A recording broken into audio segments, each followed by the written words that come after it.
War. Huh. What is it good for? Absolutely nothing. An oldie but goodie. Oldie but Yeah. goodie.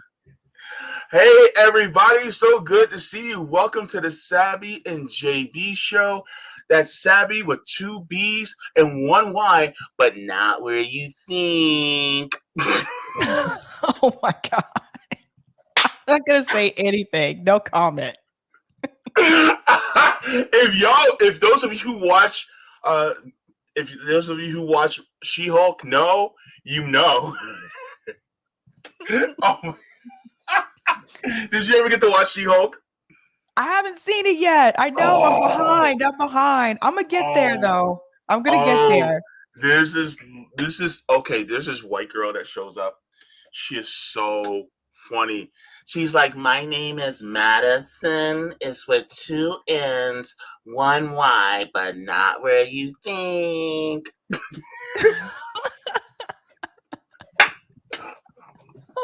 Oh my god.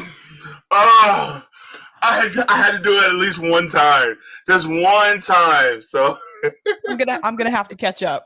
I'm gonna have to okay. catch up. Oh, don't worry. It's not that long. It's like 6 episodes, but it's really cool. But yeah, so welcome everybody. Welcome to the Sabby and JB show here on Revolutionary Blackout Network. So good to see all of you on this typical Thursday evening. Just to let you guys know that Sabby and JB show is live every single Thursday at 6 p.m. Eastern Standard Time. So please make sure to click that thumbs up. Please let us know that you really like us. You really, really, really like us. And don't forget to subscribe. For those who don't know, that's like Jim Carrey impression. Jim Well, Carrey actually, impression. originally that was Sally Field when she won a Oscar award, and so she was like, "Oh man, you guys, she thought that nobody really liked her, that she was being overlooked for an Oscar. And she's like, "You like me, you really like me." So that's what everybody was doing that from. So that's where he got that from. Yeah. Yeah, If you guys yeah. haven't seen the movie The Mask, Jim Carrey, The Mask, he does that. He says, "You really like me." I know. He has the award. It's hilarious. I love the Jim Tell, Carrey movies. tell Scarlett I do give a damn.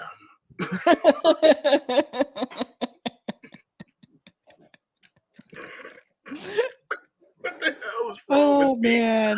Why the hell y'all watch this show? Y'all watch it for Sabby. Y'all don't watch it for me, but that's all good. I watch it for Sabby No. too. But No. good to see all of you guys here in the chat. Excuse me. Do I look good in red? I look good in red. I should wear red more often. We got the Superman colors today. We do? Blue and red. That's blue? Superman. Yeah, this is actually blue. Why? What does it look like? It looks black. It looks like, Really? yeah, it looks like black with like pale yellow polka dots. What? It's navy with white polka dots. Oh, okay, cool. All right. The more you know. The more you know. Dun, dun, dun, dun, dun, dun, dun. All right, starting off in the chat, we got Sean Miller saying, "Yeah, good to see you." Pitchforks are coming. They definitely are coming. Saying that would be a hell yeah. Happy birthday, bestie! Sweary Fairy says, "Hey, babes, it's 6 hours till my birthday. Woo! I dance, but I'm too stoned to get up." Happy birthday, Sweary Fairy. All right. Al says, "Happy Thursday. Everybody's laughing. That's good." All right. We got Eric T. Red up in here giving his happy birthday wishes to Sweary Fairy. Hey, everybody in the chat, give Sweary Fairy a happy birthday wish. All right. All right. Can you hear anyway? Yeah. All right. The Jan Mom says B2B RBN. All right. good to see you. All right. Optimism of the Wills in the chat say JB's in top form today. Good form, Peter. Good form. Oh dear. Remember Hook?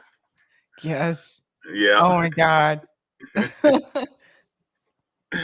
Oh man. Angela's in the chat saying, greetings all. Glad to be off early today to enjoy the show. Hashtag like button smash. What the hell's wrong with me? Kristen W says, hey y'all, glad to see them smiles. Good to see you, Kristen. All right, nice to have you. All right. Let's see. Wait. Nyanyama. I'm sorry if I Inganyama? sorry if I mispronounced it. But She-Hulk is Varjabaji. Varbaje? I don't know what that is.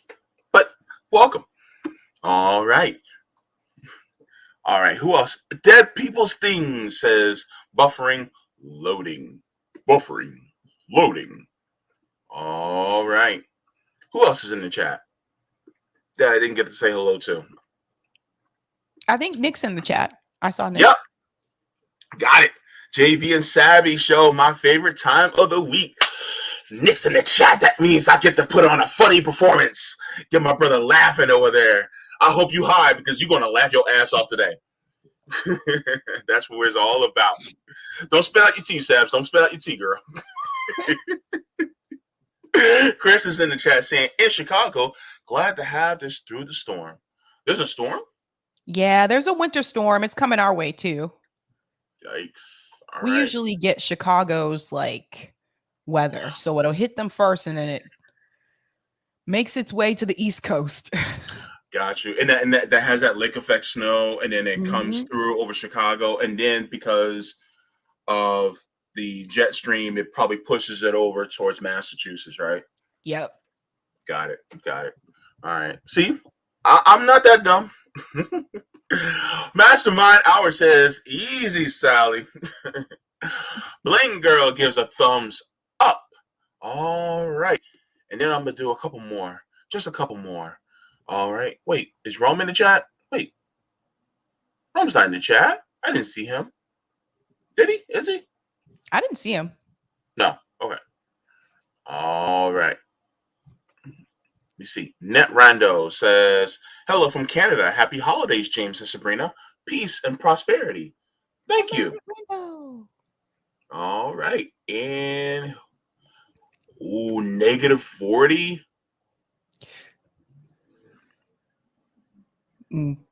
I mean, it's cold. Canada's cold in the winter, like really cold. I hope you're wearing a whole bunch of long johns. I'm just saying. All right. O2H2, sorry. O2HO2 says, but a number of delegates from some of the scheme's major countries left the meeting room at Allen's Tower in the Italian city before voting began, claiming the process was undemocratic. What are you talking about? I don't know. Maybe he started something and then I don't know. Who knows? But anywho, it is good to see everybody here. Good to see all of you here in the chat. Let's get started with the show. Now, as you can see, I entitled it Us Inc. because one of the things you wanted to talk about, Sabby, was public ownership. Right. And we were talking about this and thinking about this in conjunction with entities like Twitter. That's the reason why Elon's mug is on the thumbnail. So before I get into the definition of public ownership, what to you would be the benefit of public owner, or why do you think that an entity like Twitter should be publicly owned? Well, I think just look at some of the things that have happened in the past couple weeks, right? Like under Elon, and even before Elon with Jack Dorsey. We Mhm. still had problems then too, right? The problem Mhm. is you have one person making all the decisions for millions of people Mhm. because Twitter is just it's global, right? It's a huge platform. And they can just change the rules anytime that they want, depending on how they Mhm. feel that day. And that's what Elon has been doing. I'm going to, Mhm. take away blue checks and make people pay for a blue check. Oh, wait a Mhm. minute. Let me poll the people and ask the people. Never mind. I changed my mind. I'm still going to do that anyway. So Mhm. some of these decisions that he's made, some of the decisions in reference to like censoring content and all this information that's been coming out through the Twitter files that I've been following, I think this has been a clear indication that these social platforms should really be some type of, whether they nationalize it, make it a public utility, etc., a co-op, it really needs to be owned by the people, by the Mhm. users. And what do I mean by that? Well, it's our data that these platforms are using. Mhm. So I want to be very clear to everybody. Without us, these platforms would not exist. They don't exist at all without us. Yeah. So Twitter uses our data, Google uses our data, Facebook, YouTube, Yeah. Instagram, all of them Yeah. use our data. True. And we don't get any benefit from it. Mhm. Instead, we get punished. We get censored. We get deplatformed. People are Mhm. suspended from these platforms, like permanently suspended and can't come back. So I Mhm. think, you know, we saw a lot of people having this discussion online about if Elon Musk were to step down from Twitter, who should come in as CEO, who should step up and take his place. And Mhm. one of the things that both of us noticed was that people were looking at this through the lens of a cloudy lens. Because for us, we were just kind of like, why are people asking which other individual should own this platform? The question should be, should this platform be a public utility? Should Twitter Mhm. be nationalized? And I Mhm. think it says something, it speaks to something about the way that we think as Americans in this country. It's like Mhm. our scope is limited. It's just Yeah. like this person isn't working out. So let's see who we can get to replace them. We do this Mhm. with politics as well. Yeah. Instead of looking at the power that we actually have as a unit, as a group of people. So we should have been saying, should these platforms be a public utility because they use our data and they can't exist without us? Mhm. That's a very good argument, especially when it comes to how they are literally using our data. What? Right. Like they can't, I mean, it's just people, Snoop chimes in and Snoop goes, do you guys think I should run Twitter? And then people point towards Les Friedman. Should he run Twitter? Should he run? I want people to understand it doesn't matter Millionaires. who you put in, you're still putting all the power in the hands of one person and they get to make the decisions. And Richard Wolff Mhm. talked about this as well. I can cue up that video whenever you're ready. But Mhm. Richard Wolff like laid this all out. Like, why are we giving all the power to one person? Yeah.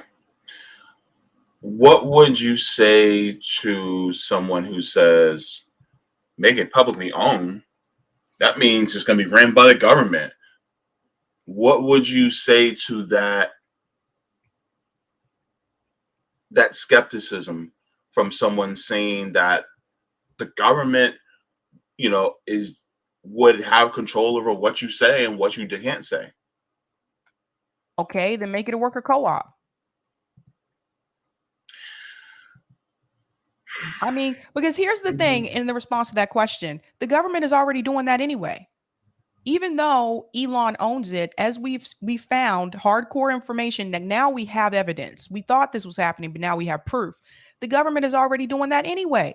The FBI was coming in and telling them who they should censor, what information they should suppress. They've done the same thing with the Hunter Biden laptop story that's been revealed in the Twitter files.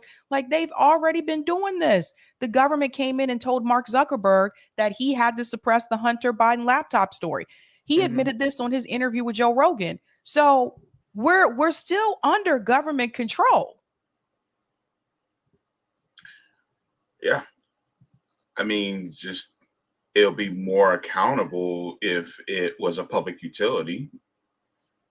So, yeah. I mean, my thoughts are either one of two.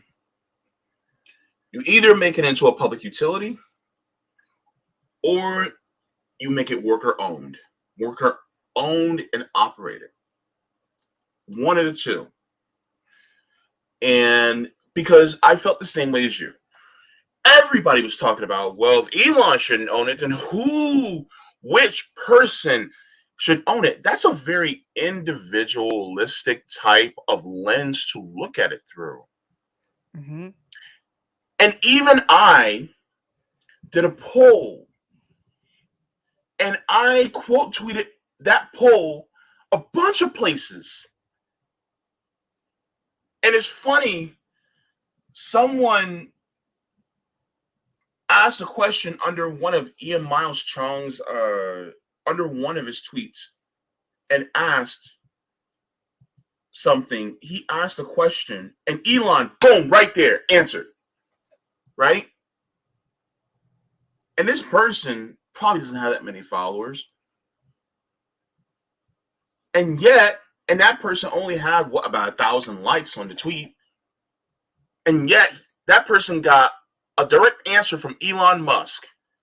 And yet, I asked a very important, pivotal question about how the structure of Twitter should be owned by either a worker co-op or publicly owned.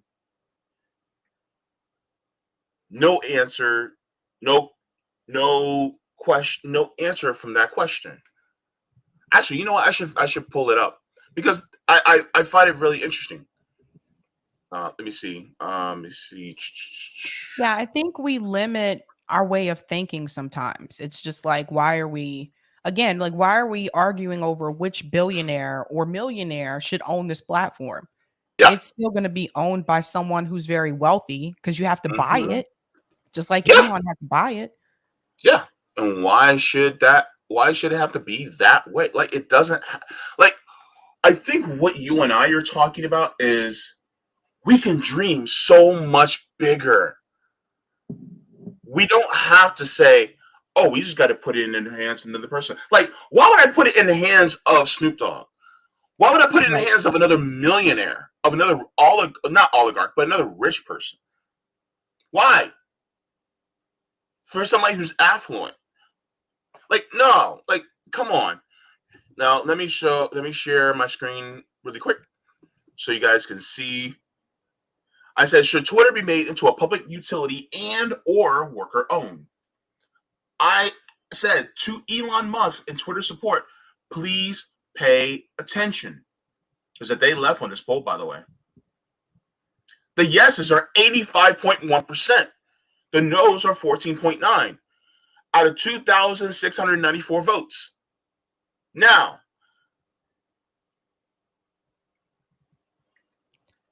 there's a lot of people who probably could chime in, but I honestly do sincerely think that this is actually being suppressed. Yes. Because, yeah, thanks, Roger. But I honestly do think that this tweet is being suppressed because, to be honest with you, there's a lot of people that could spread this abroad and ask this question. Be like, you know what? We haven't been asking this question. Out of all the polls, people are like, should I run it? Should I run it? Should I run it? And I'm like, what about all us run it? Right. And I'm curious, JB, if you click on view tweet analytics, I'm just curious to see what the reach was. Because you posted that when that was actually a trending topic on Twitter at that time. Yeah. Actually, that's a good question. Tweet analytics. Okay.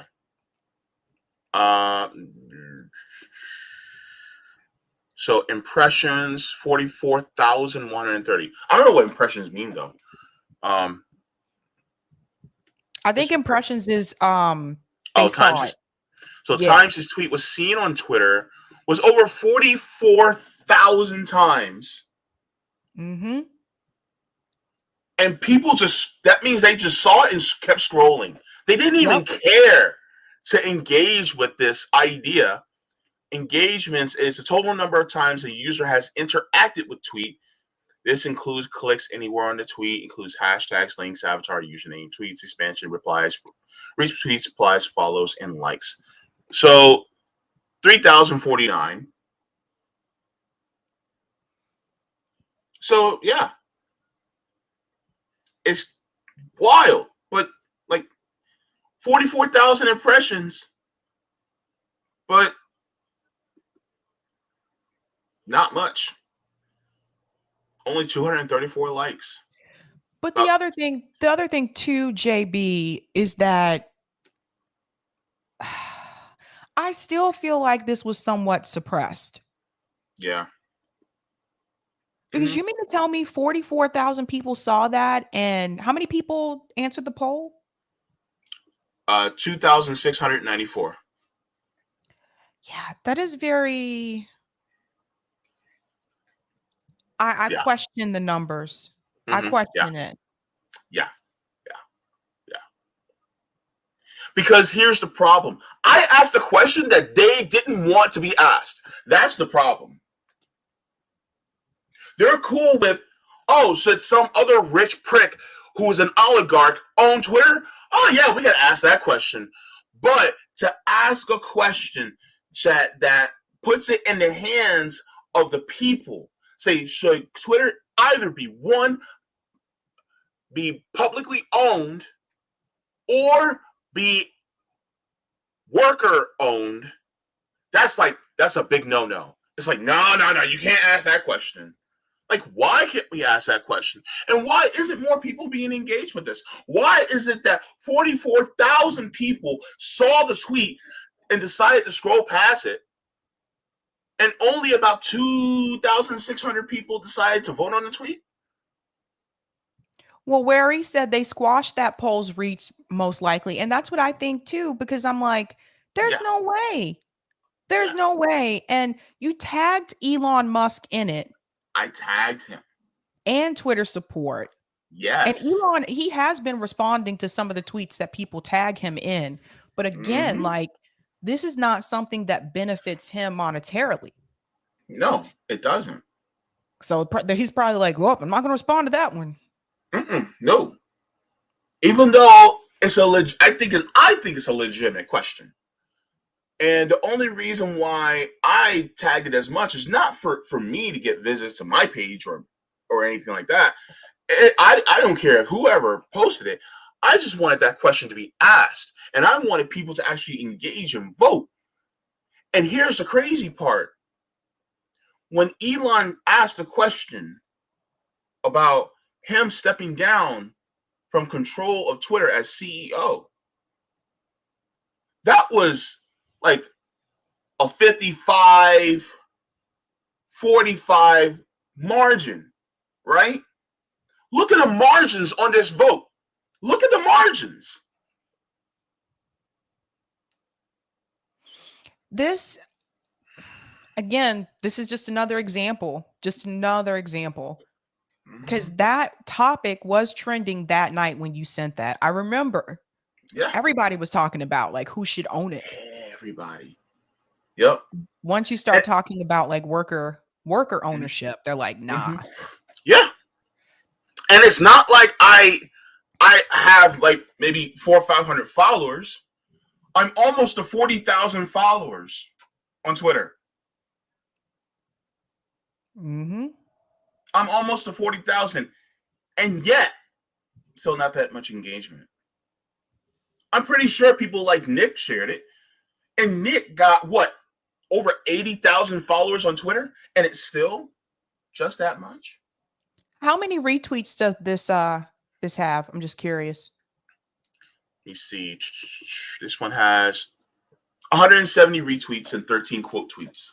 Yeah, see, there's no way. But you know, they've been removing likes and retweets. Let me tell you something, okay? There was a video recently. Was that video? No, there was a statement made by Tulsi Gabbard recently on Twitter where she was calling Hillary Clinton a warmonger, basically, right? They were Mm-hmm. removing the likes from that tweet, you guys. Like we saw it happen in real time. So Misty was getting like screenshots of it and say, let's see how this number goes down. They were removing thousands of likes from that tweet so that it wouldn't gain as much attention. And it's not just Tulsi Gabbard's tweet. And I have many criticisms of Tulsi Gabbard. It's all of us. We've seen it Mm-hmm. happen to other accounts as well, where they start removing dislikes, removing. There's been times I've retweeted things and I go back to that tweet and it doesn't show I retweeted it. It's my retweets just taken away. What? Yeah, pay attention to that. Next time you retweet something, go back and check it later on that day and see if the retweet was removed. Yeah. There are times where I've actually tweeted something out and it didn't show up and I had to tweet it again. Mm-hmm. And there's times where I literally have to copy what I just wrote in the tweet before sending it, and then I'll send it out and then check to see if it's got sent. Because if not, then I will have to paste it again so that I won't forget what I typed and then retweet it back out. So here's the problem. The thing is that a lot of times people are talking about, oh, well, you have the FBI and these entities also dictating to Twitter. I also think that Twitter is doing some shit on his own. Exactly. Exactly. I think they're doing some stuff on their own. I think that they are suppressing certain entities also on their own volition because of their ideologies. Because it's a very pro-capitalist ideology. And anything that goes against that is like, yeah, nah. Well, we saw from the Twitter files that Matt Taibbi, one of the things that he discovered is that the World Socialist website, which we refer to a lot on this show, the World Socialist website was also suppressed. There was like a ghost ban on that site. Yeah. Yeah. So that's just very interesting. And so I asked this question also on this video. So if you guys want to take the poll, you guys can do that. But that's very interesting. But back to worker ownership. I found this website very recently, and it's pretty interesting. It actually makes the case for worker ownership of the fossil fuel industry. And I want to take this logic and apply it to Twitter, Facebook. Hell, somebody like me will probably apply it to YouTube. So this says thenextsystem.org. So this came out in April of 2020. It says the U.S. fossil fuel industry continues to seek bailouts during the C-19 crisis as global oil demand craters and crude oil floods an already oversupplied market. These twin phenomena have combined to crash the price of oil, threatening the stability of the U.S. oil and gas sector. The federal government has responded by covering environmental and public health regulations, prioritizing corporations over frontline workers and communities, and exploring appropriating billions of dollars to purchase oil surpluses to fill the strategic petroleum reserve. Most recently, big banks are establishing holding companies to snap up financially shaky oil and gas companies, offering an ostensible private bailout. So here's the point. It says we need public ownership for the people, not a bailout for fossil fuel executives. By assuming ownership and control of the coal, oil, and gas industries, or you can put that in for Facebook, Twitter, Reddit, whatever you want to put there, the U.S. government can position itself to provide near and long-term economic security for struggling workers and communities. By the way, didn't Twitter just lay off a whole bunch of people? All of them. Twitter, Facebook. I'm not sure about YouTube, but Twitter and Facebook had big layoffs. Yes. Yeah. So basically that just damage the economy even further. It says, and to proactively wind down fossil fuel production to meet climate goals. This approach would help manage further social, financial, and environmental stress from a sector already in decline before C19. So a lot of times people are like, well, nah, we shouldn't do that because the government is not proficient at running things, and I actually have a debunk for that. But there was a point that I wanted to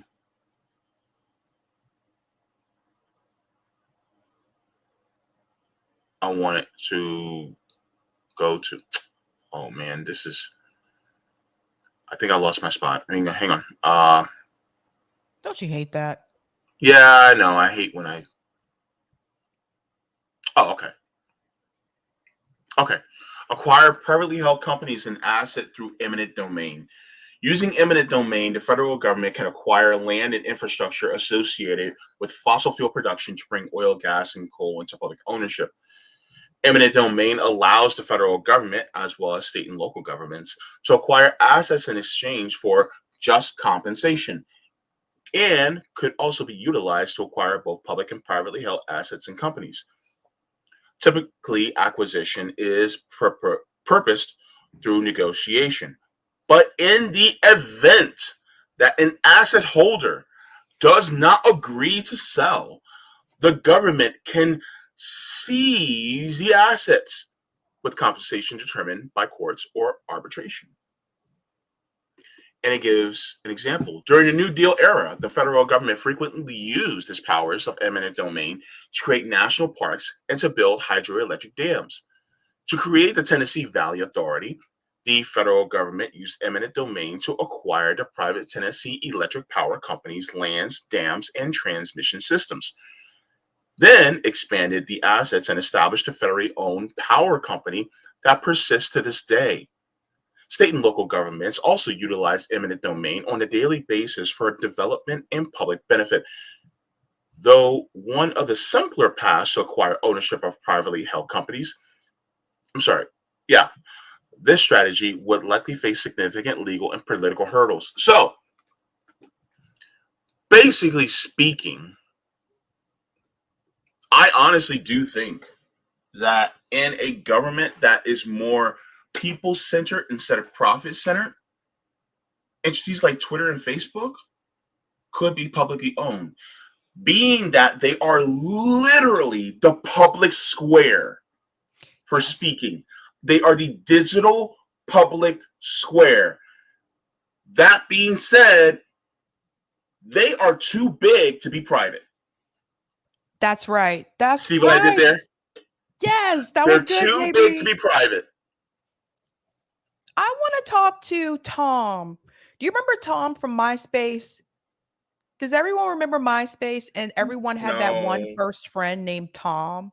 And it was the picture of the guy with the white t-shirt and he was looking over smiling like that was Tom.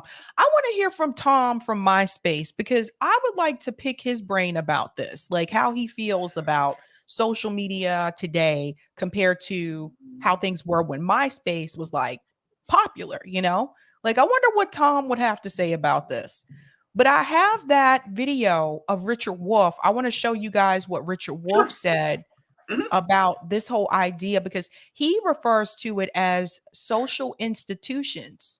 When he talks about this, so this is economic update, instability, capitalism's constant.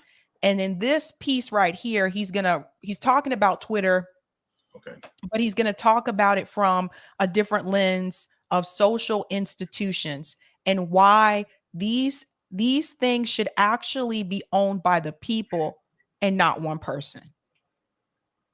Let's go. The first and the biggest problem is this. Twitter is a social institution. It's the way millions of people communicate with one another, all kinds of important information. As a social institution upon which our society relies, it is the very serious challenge to democracy if one individual is controlling it, deciding what we can and cannot communicate, how, when, where, and at what expense. And when you realize that Mr. Musk has absolutely no particular qualification to do any of that, having made money developing an electric automobile, you realize what a strange society we live in. But in case you haven't thought about it, let me remind you, lots of inventions over time made by particular individuals came to be understood as social institutions and therefore taken over by society and run by governments or other kinds of social arrangements, but not left in the hands of private entrepreneurs. Schools. Here's one. Schools were started, if you go back far enough, by individual private institutions. But we now have a basically public, free education system, at least through high school. Hospitals were once private institutions driven by the profit of those who ran them, but many, many are now public. Roads, bridges, harbors, trains, soldiers, police, garbage collection, postal systems. You get the picture? Twitter is one of those, and it ought to be run by people collectively in communities and subject to governmental and community control. I want to get your take about that, JB. What'd you think about that? Because I don't think a lot of people realize that once upon a time, those schools and hospitals were also privatized. Sabs with 2 B's, 1 Y, and now where you think. Look, he hit the nail on the head. See, this is why I love Dr. Wolff. Because here's the thing. When it becomes too big to be private, then it has to be publicly owned. There you go. It's not our fault you didn't decide to break it up. It's not our fault you didn't decide to break it into pieces and then have it in different entities. Now it's gotten too big and too many people are in it. So now it's everybody's. You decided to take all of our data and try to sell it to the highest bidder, and now guess what? You sold everybody's data. So guess what? It belongs to everybody. That's right. So That's guess right. what? And one single person should not own that much. By the way, that is too much power for one person to hold. Yeah. Too much. That's why Jack Dorsey pieced out, because Jack Dorsey even said, look, Twitter got too big too fast. So Jack was like, anybody want to buy Twitter? I'm out. He already made his money. Yeah. You know, why sit there and deal with the headache of it? Yeah. Anymore. You don't have to. Yeah. And how many Twitter users are? Shit, I forgot to look that up. How many Twitter users are there? Let me see. How many Twitter? Let me see. Like deuces. Yeah. Twitter has approximately 450 million monthly active users. See? Twitter literally has more users than there are citizens in the United States. And let's not start with Facebook. Oh my God. I say the same thing about Facebook. Let me see. Facebook.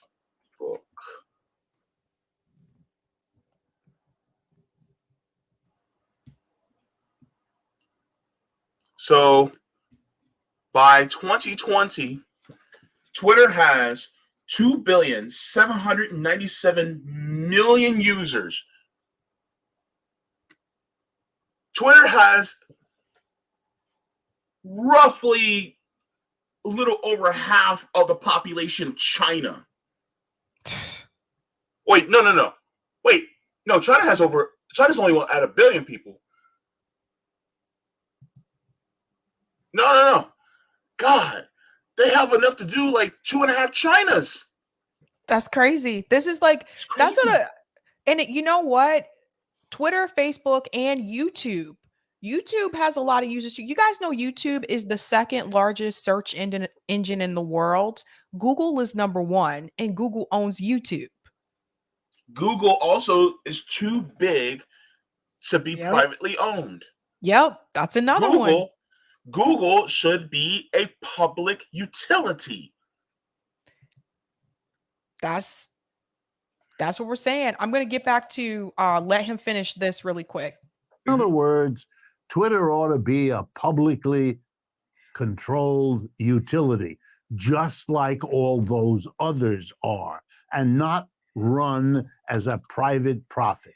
When you add that Mr. Musk clearly did not understand what he was getting into, having fired thousands of people, having threatened that he may go into bankruptcy when he had a charge of this quite powerful and successful institution, only makes it all worse. There should be no allowance for this. Give the people who develop Twitter some money if that's a reward for coming up with something useful, and then run it for the public, by the public, of the public, which we're supposed to stand for, but which Twitter is a mockery of doing. Okay. Number 2, and it isn't all that different. On November 9th, the owner of Facebook, or in its new name, Meta, Mr. Zuckerberg, laid off 11,000 workers. First of all, let's get that clear. One person figuring out what's profitable for his company wrecks the lives of 11,000 people. And not. Wanted to get your take on that, JB. It's like the fact, when you think about it, like the fact that one person had that much power and they could just lay off thousands and thousands of people. One person made that decision. You got to remember, that's 11,000 households. See, when you start to think of it instead of just people as households, then it becomes, that's not just 11,000 people that are left out in the lurch. That's them and their families left out in the lurch. And what if, let's take the entire public utility aspect out. Let's just take that out for a second. And let's just put in the worker ownership part. How many of those people would have been laid off if it was worker owned? Yep. So that's my thing. Like, and what was and how much money is somebody like Zuckerberg? I'm trying not to insult. How many people? How much money is Zuckerberg getting off of Meta? Because you also got to remember, Meta is not just Facebook. It's also Instagram. And I forgot what else. Yep. Yeah. Oh, WhatsApp. It's also WhatsApp. And some other things. That being said, you have this entire entity, and now you're laying people off.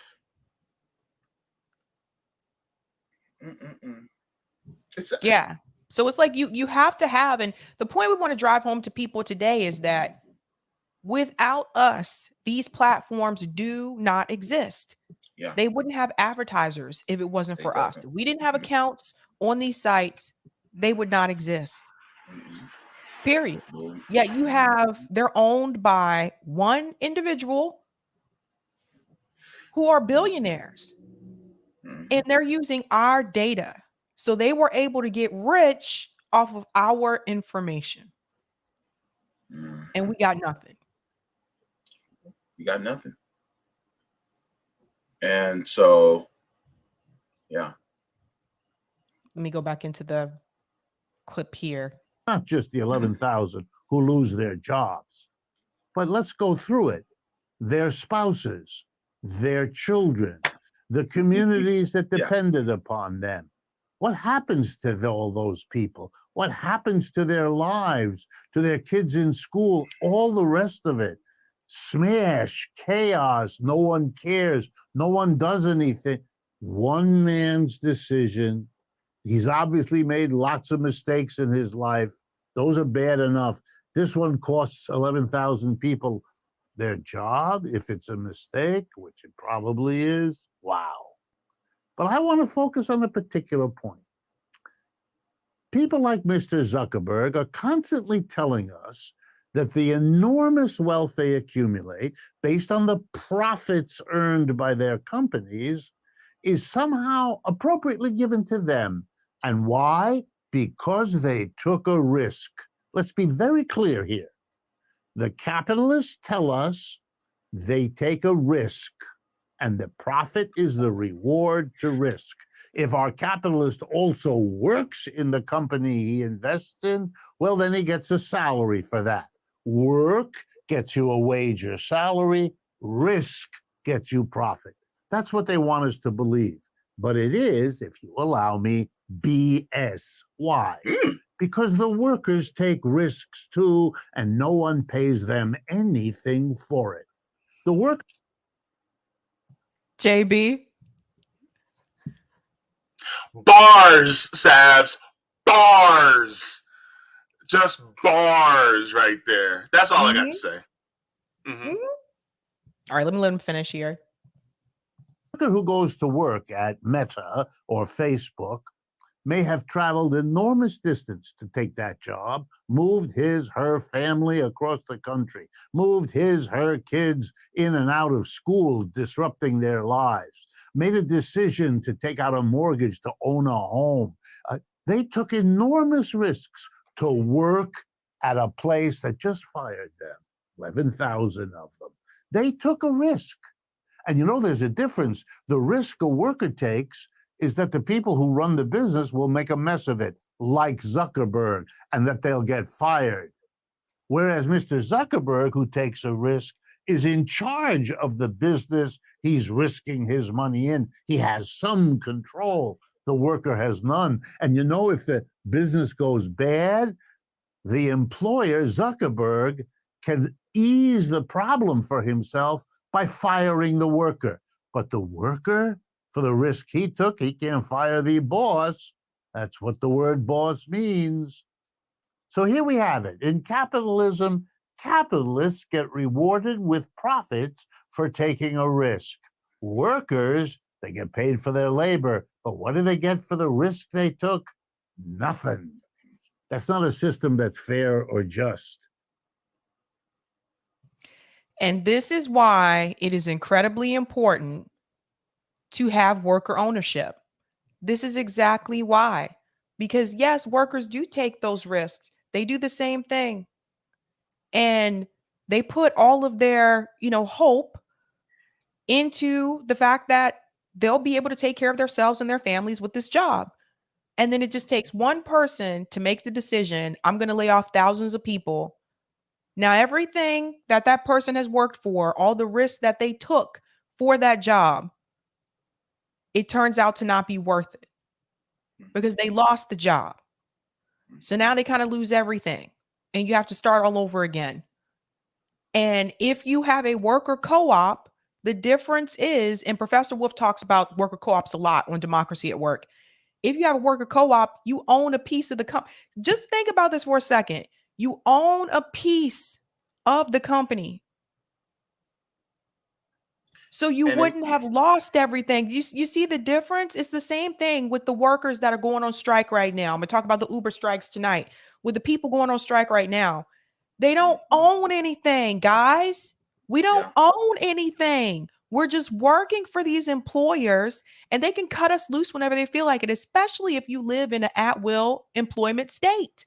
They can just let you go. They don't have to have a reason. Yeah.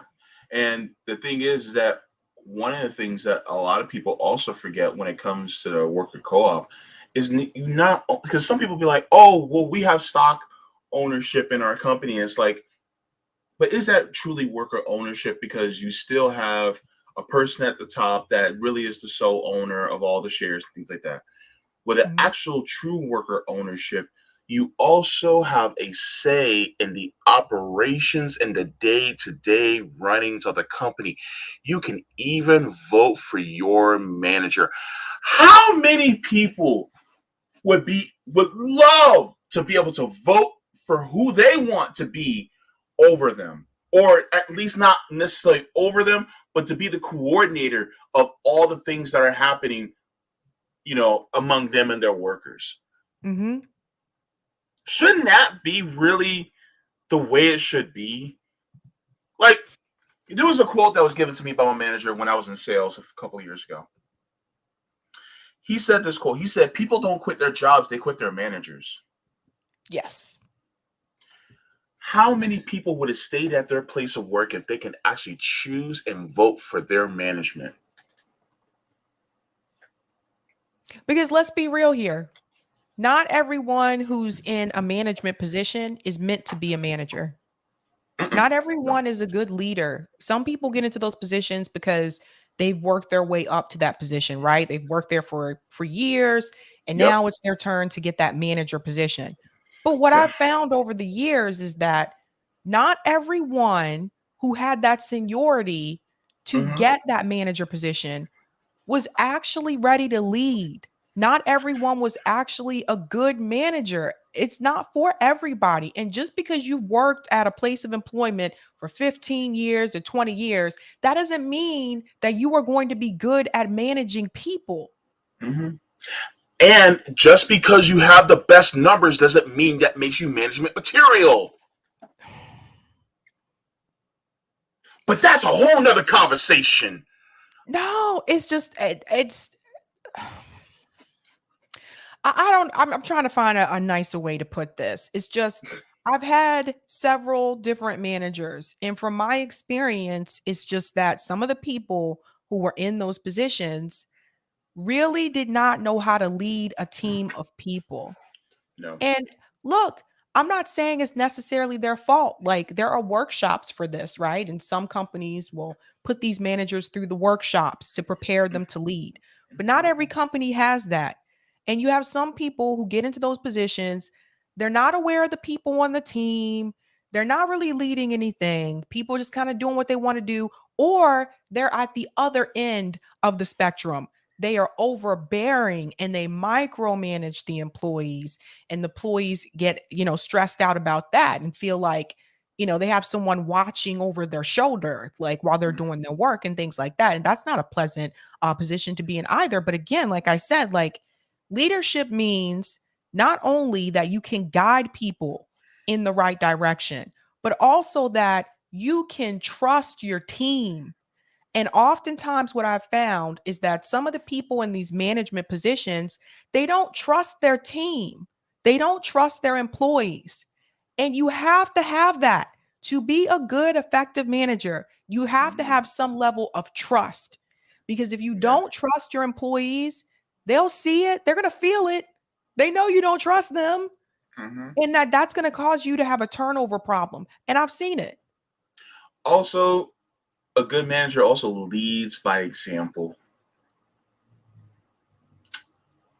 Hmm. Yeah. Because some of the best ones I had were the ones that were in the trenches with me. I remember back in the day when I was in the culinary field, and so I was a line cook at a restaurant. And day in, day out, the sous chefs and executive chefs will be on the outside expo, making sure the quality of the food is good. But then one day it happened. And all y'all in the restaurant industry know when it happens. When it gets slammed. It gets slammed so bad that not even the hosts at the front can regulate this. They were like, sorry, it's just we had an influx of people. There's nothing we can do. And so then you guys get slammed. Next thing you know, the tickets are coming in. This is when the chef, decided he took off his chef jacket. He came back there on the line and he got with us and he was cooking along with us at the exact same time. And there was a respect among all of us line cooks and the chef, because we saw the chef not only working back there, but he knew what the hell he was doing. And he was depending on us and he was working with us in order to get through that night. And that's what leadership was. Oh. And the chef was saying, you got that? It's already up? Great job, man. Great job. You're doing great. Keep it up. That's what it was. And then at the end of the night saying, I am so proud of all of you for doing the job that you did. That was what management was. And that was like, wow, that was a great impression upon me. But yeah, exactly what you said, Sabby. And not everybody has that. Not everybody has that. Nope. But imagine if you can actually vote for that person who is a worker, just like you, to be in that management position instead of having to wait for the big boss to appoint somebody over you. See, that's what democracy in the workplace looks like. And this is why somebody like me, I'm a socialist. Because I would literally want democracy in the workplace. Because it's not only better for you wallet-wise, but it's also better for you mentally at your job. So that you won't dread going into work. Yeah, like it's not done the way I want to say this here to Wary, but all you need is an MBA and you're good, right? LOL. Yeah, that's another myth too. That like people think that if you have an MBA, you're automatically going to be a good manager. Not necessarily. Like just because you have an MBA, that doesn't mean you're good at leading people. And I think it's just if you had that type of democracy in the workplace, then people wouldn't be handpicked for management positions. And that happens too. And there will be times where I would see there was a position open, a manager position open. The rule of thumb is like you have to interview someone who's external. So they would have to bring in an applicant that's not at the institution and not just interview internal applicants. So totally get that. But what would kill me is like they would bring in like 5 or 6 like applicants and they would drag out the interview process for weeks. So like round 1, round 2, round 3. Okay, you made it to the 4th interview, which is the final interview. And now you're going to interview with these 2 people instead. And the whole time they already know, they have already picked someone who's internal that they are giving that position to. And that drives me crazy. Because to me, it's just like you are wasting your time and you're wasting the applicant's time, having them come back to interview 4 more times when you already know you have an internal applicant that has already been handpicked for that position. And I don't like that. My thing is, I get it. You have to interview some people who are external, but at the same time, don't you drag them out all the way to the finish line like that. And you know, you already got somebody internal who is next in line for that position, and they were already told it was going to be given to them. Sorry. Now we're getting into employment. Like that's something that was very frustrating to me. Yeah. Can I add to that? Also, if you're hiring for a manager that's external, when you're hiring for a manager that's external, and yet in the time that you are in the process of hiring somebody for management externally, the regular worker, you have one that literally stepped up and is literally doing the job of the manager without getting paid for it. And they actually do the damn job and they do a good job of it. And instead of promoting that person to manager, you put it somebody who's from the outside and put them in that position instead. Even though that person took the initiative and stepped up and that person was doing a damn good job of it. Yeah. See, this is how companies are.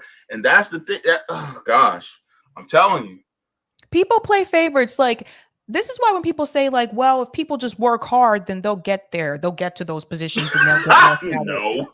Bullshit, man. People have favorites. Managers have favorites. Employees have favorites. And then not only that, but the people above your manager, they already have an idea of the type of person they want in those leadership roles. And oftentimes it's someone that looks like them. Yeah.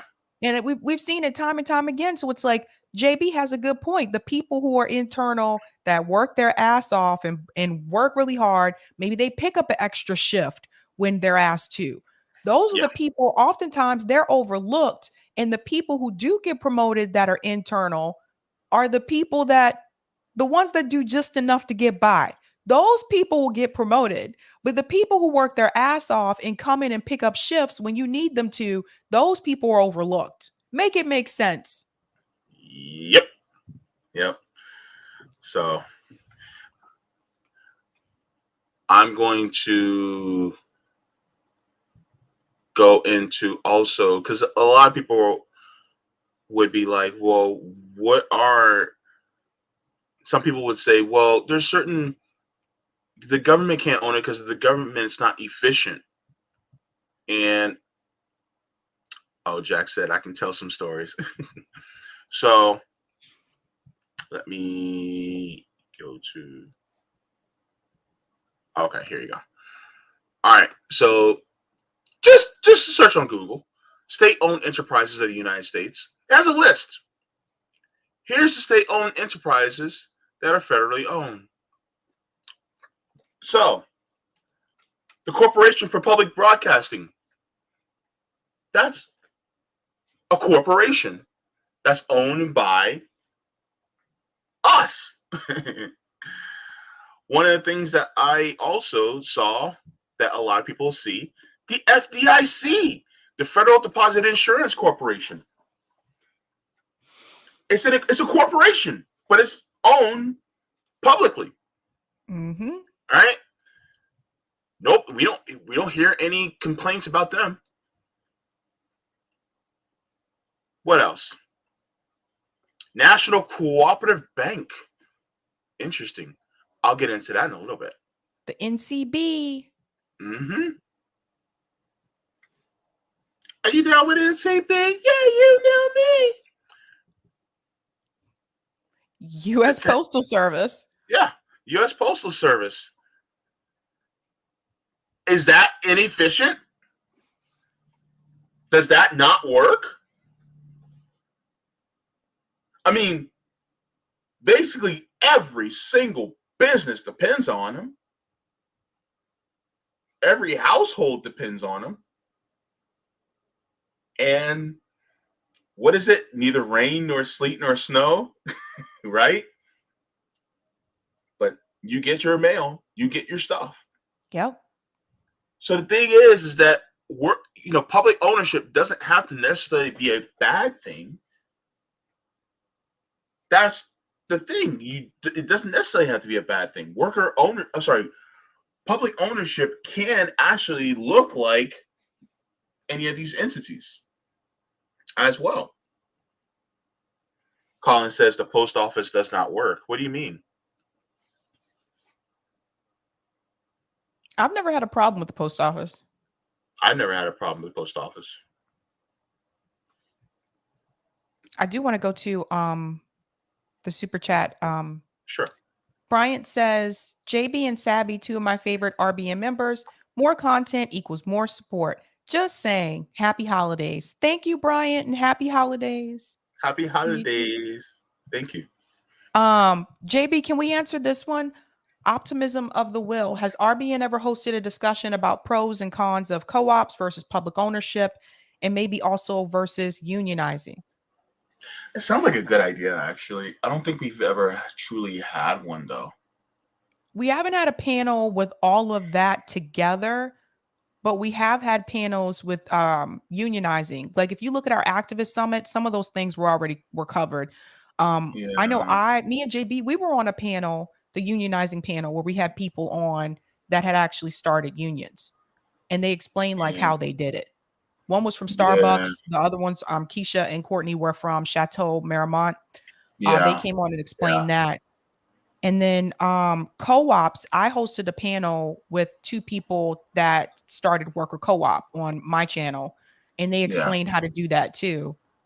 Haven't done one for public ownership, but some of this stuff, I think some of that you'll find in the activist summit, because that was like a 3-day event. Yeah. But then, I mean, that's not a bad idea. to host a discussion about it, about the pros, cons of co-ops versus public ownership versus unionizing. Because I always say this, unions are a step in the right direction, but it's not just right. It's not there. Like, for instance, I got a perfect example. To me, unions are like, oh my God, what's it called?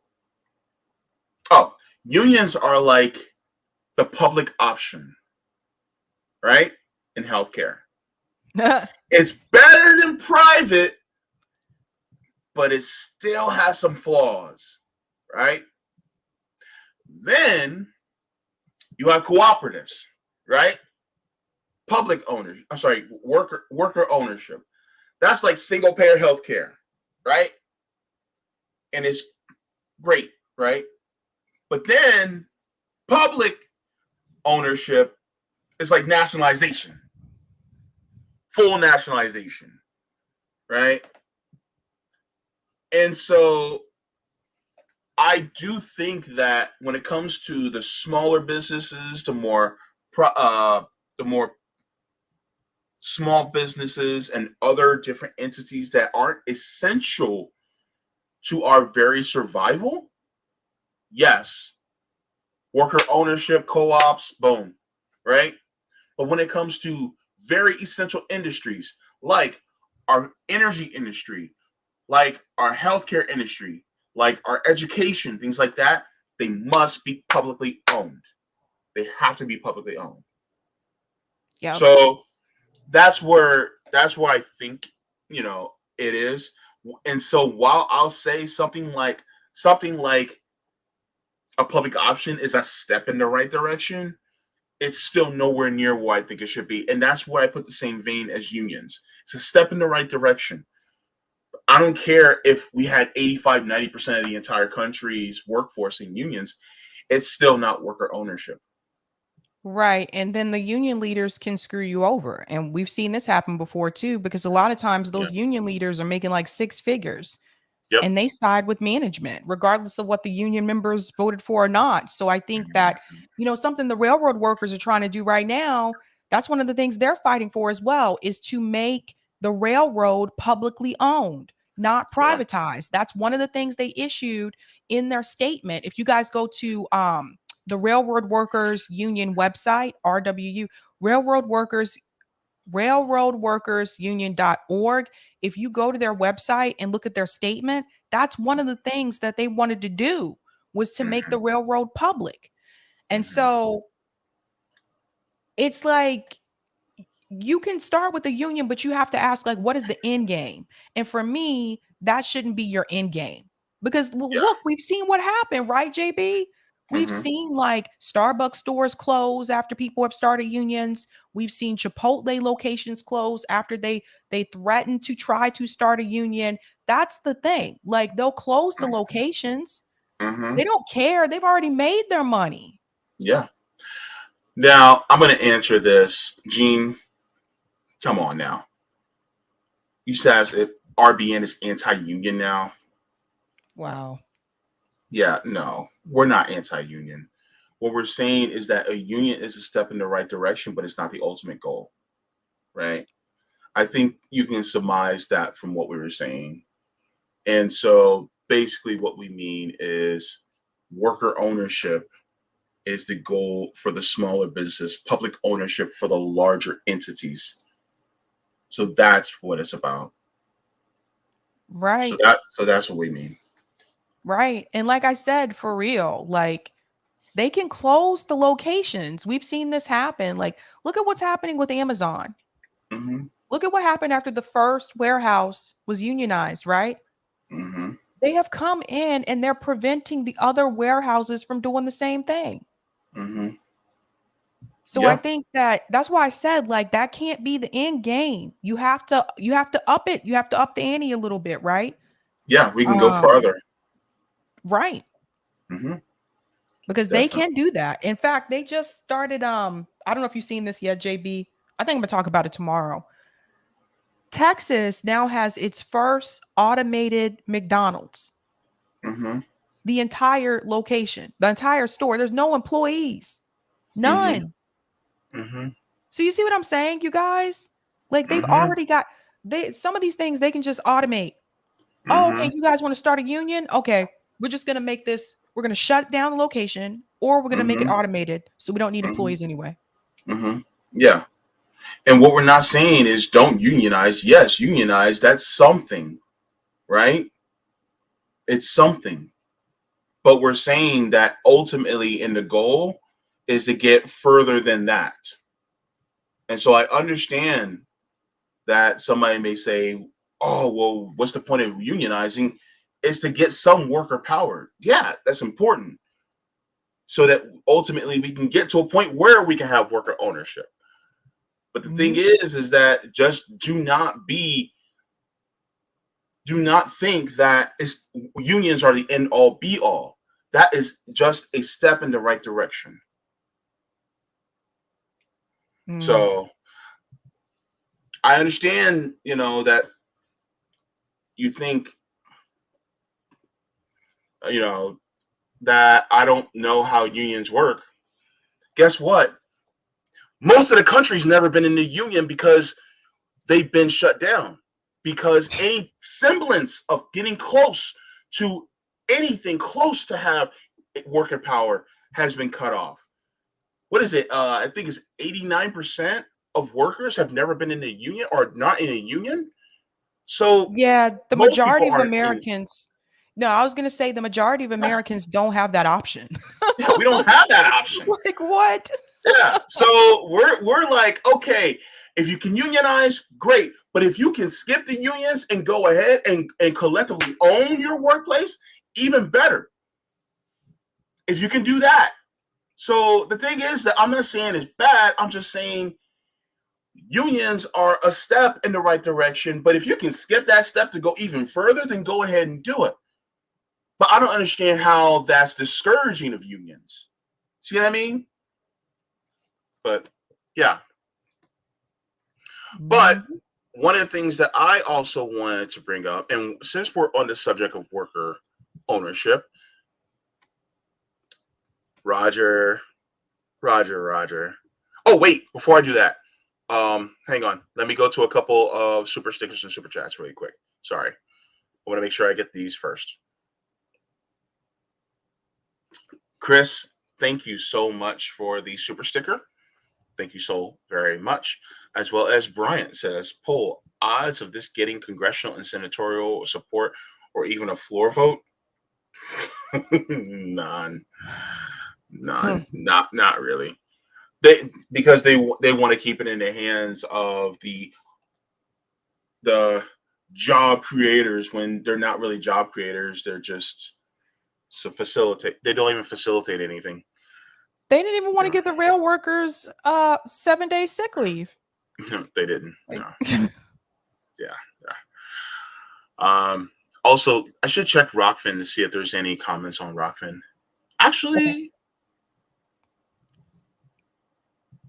I think we missed a super chat though. Oh, we did? Roger Meadows.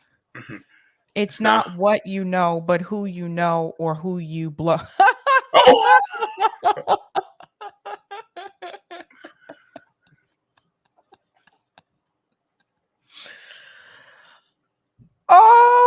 Okay.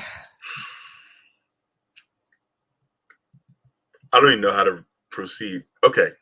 Let's if I can blush, y'all see it. Okay, now let's go to this.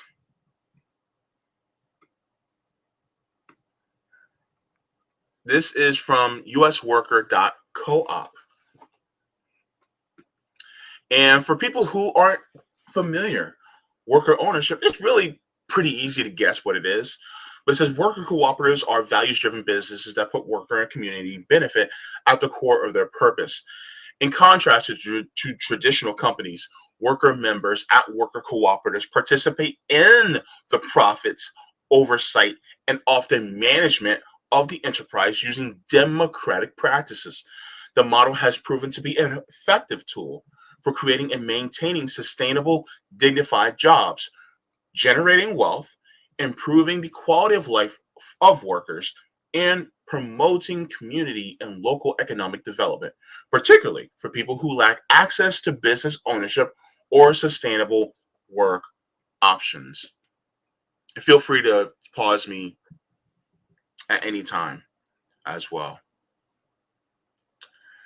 So the benefits says cooperatives are the only form of business centered around membership, and member and community benefit is at the core of the cooperative model. Worker cooperative businesses are owned and run by their members, the people who work in them, and they operate for the benefit of these members. The members' benefits are multiple. A cooperative can be a way for people to start their own small business together when they may lack the means or expertise to do so alone. Worker cooperatives members can build assets in their cooperative business by retaining surplus every year in individual capital accounts, capital meaning money. In a worker cooperative, workers own their jobs. So they decide how they are treated and how they want to cooperate. How they want to operate the business. Worker owners also get a lot of practice in making decisions, building their skills in a variety of areas, and participating democratically in a process to benefit the large group. There are Mhm. the skills and habits of an engaged community members, and they don't stop at the workplace. You'll often find worker owners involved in the community in other ways. So you can literally make your workplace better even by how you feel about the workplace by just democratically voting on things and having a say on how it operates. And right now, most of us don't have that. Most Mm-hmm, of us don't have that option. Like, do we have a mm-hmm, say on whether or not like our employee or our employer wants to reduce our health benefits? No, we don't. mm-hmm. We don't even have a say over who which health insurance company our employer can choose. We have Yeah, no say over that. mm-hmm, yeah, So it just, like we really don't have any, there's a lot of this that I've seen over the past couple of years, this shut up, put your head down, do your job mm-hmm, mentality. yeah, definitely. Just to answer a question by ah, E.G. Butler, says JB, what does worker ownership do to stop market forces of capitalism? What will they do when, if the business fails due to market capitalism? I hate to break it. Well, no, I'm not going to say it like that because I sound condescending when I say it, like, which I'm not trying to be. The unfortunate aspect about capitalism is that even businesses that try to operate in a capitalistic way fail. So even them, they fail. So even if you do it in the capitalist way, it can still fail. The thing is that worker ownership can still be successful. Now, how do I know this? Well, there are some co-ops that are, pretty popular. From what I heard, Ocean Spray is actually a cooperative. Y'all drink their juice. And so, they are owned by the collective of farmers that farm for for making their products. I also came across this, and I followed Democracy at Work on Instagram, Mhm. and I kind of also want to promote this because the owner said that not the owner, but one of the worker owners said that he is also a communist, and this is a Christmas tree company called New York State of Pine, and they literally grow Christmas trees. And There's so, I'm sorry, go ahead. Yeah. I was gonna say there's more of them than people may realize because the Mhm. thing is like a lot of times they're just not given a lot of attention because they're not paying for all this money for like big ads, right? Mhm. So, but there's more of them out there that you may not realize. Cooperation Jackson is a worker co-op. They do tremendous things down there in Mississippi. There's so many different ones. Even when I was talking to Amali Yeshatella about the Hoover movement, like they've Mhm. been doing this stuff has been going on for a long time, you guys, for like decades. Yeah. It's just become more popular now. Actually, you know what, Sabs? When if you guys find out a worker co-op, and if you actually have done business with them, and they do good business, right? Look, spread the word. Yep. Make them more famous than the privately owned businesses. Yep. Spread the word. Like, look, we're literally doing it right now. New York State of Pine.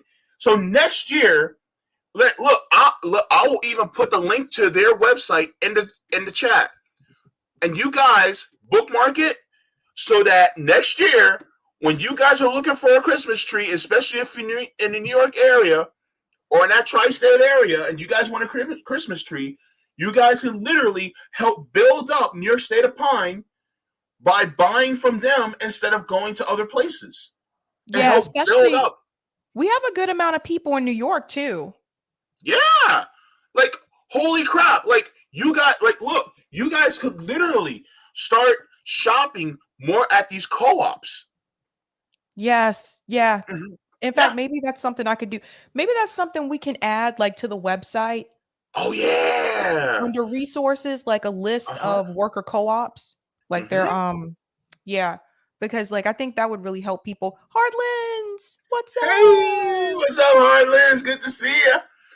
Yeah, because here's the problem. They don't get enough attention. So why don't we be the ones that share their attention and show that look, hey, worker co-ops, right?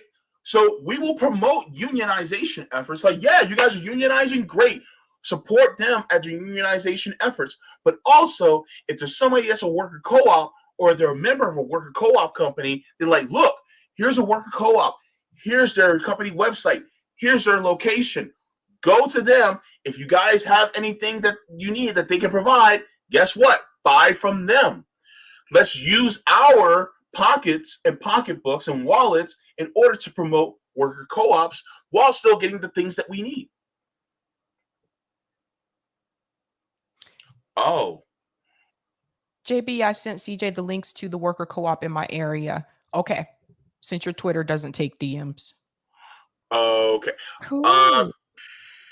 let me put my email. Email me. Let's see. Yeah, because I'll be honest with you guys, like DM and Twitter for me is like, Yeah, I'm becoming very limited in my DMs. yeah. Yeah, but yeah, there's my email, and if you guys know more worker co-ops, email me. Just put in the subject line worker co-ops, and then I will promote them not just on my own channel, but I'll promote worker co-ops on RBN on the JB show. I'll be like, here's a worker co-op for you guys to take a look at. Like, let's say they're a jewelry maker, right? Okay, here, if you guys are looking for jewelry, look, Valentine's Day is coming up. You want something for your boo? Hey, here's a worker co-op that actually makes jewelry, right? Mm-hmm. So the thing is that it's because the thing is we're not because I think people get the misconception that because we're socialists or leftists that we're anti-business. No, we're literally pro-business. The thing is that it's where the ownership lies. That's what we're talking about. You know what I mean? I'm also going to put this too in the chat, Cooperation Jackson. I'm going to put their website Yeah. link there. You guys should follow them. Mm-hmm. Follow what they're doing, follow their work. Like I said, they're also a worker co-op. They do really good stuff down there. Yeah. So promote worker co-ops. If you find out about them, then on social media, blow them up. Like talk about Yeah. them. You know, hell, if you're on Twitter and if you find a worker co-op, tag me on Twitter. Be like, JB, I found this worker co-op. And then I'll be like, oh, okay, cool. Here's another worker co-op.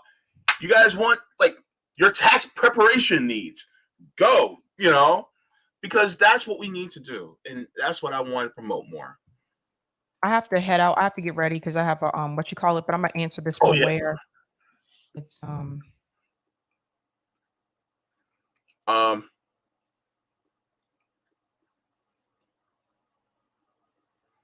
Oh, hold on. He's asking for an email thing. I'm gonna send it to him. Okay.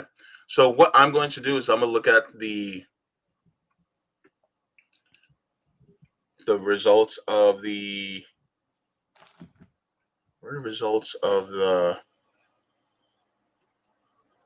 poll. Pitch to Sabby.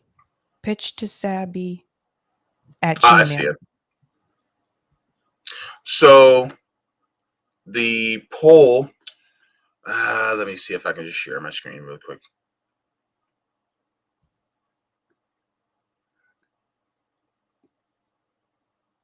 So the poll is, should sites like Twitter and Facebook be publicly owned? 89% said yes, 11% said no out of 190 votes. So if you guys have not voted, then you guys can continue to vote, but it's pretty overwhelming that it should be publicly owned, something like that. So yeah. Wow. But anyways, so Sabs, you have a big guest on tonight. Yeah. So Chris Hedges is coming back on tonight on my channel at 8 p.m. Eastern Standard Time. So I'll be live again in about 30 minutes. But yeah, I got a lot to talk about there, and I got 2 other news stories to cover as well. Cool. All right. And thank you so very much. Look, I'll be having on next week on my channel, I'll be having on Awkward, who's also one of the co-authors of 10 Demands for Justice. So I'll have him on my channel. And then I'm going to try to do a special Christmas Day live stream on here on RBN, because there's something that I wanted to react to and that I already have plans that I want to react to. So I'll show you guys that. Hopefully, I'll be able to do that. I'll let you guys know on Twitter, though, if anything. But it's Christmas Day, so. But anyway, thank you guys. Take care. Have a wonderful day. Bye. Say goodnight to Sabby with a B and two B's and a Y, and not where you think.